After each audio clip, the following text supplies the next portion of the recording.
अस्सलामुअलैकुम दोस्तों, कैसे हैं दोस्तों। उम्मीद करता हूँ मेरे तमाम दोस्त खैरियत से होंगे। दोस्तों मैं आपका भाई राज़िक शाह, तो तुम देख रहे हो राज़िक टीवी हासिलपुर। आज जनाब बाया वास्ते प्योर माशाल्लाह ब्लैक मक्खी चीना बहुत ही माशाल्लाह टॉप क्लास क्वालिटी दे विच माशाल्लाह ब्रीडर माशाल्लाह बकरा लियांदा है जनाब।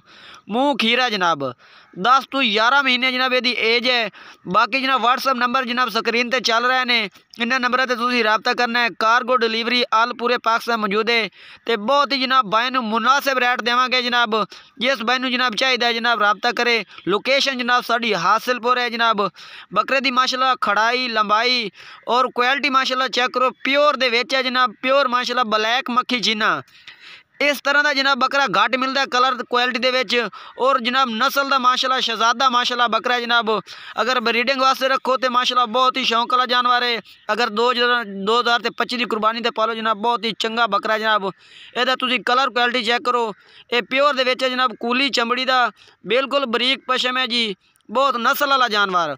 और नकोड़ा फेस माशाल्लाह बहुत ही आउट क्लास का माशाल्लाह माशाल्लाह। इनू आंदे रियल तोता फेस। ये जनाब यदि सफेद आँख है जनाब। नकोड़ा बहुत माशाल्लाह चेक करो जनाब, बिल्कुल तोते दी फेस वांगू माशाल्लाह इहदा नकोड़ा है। लम्मे और चौड़े करना जनाब।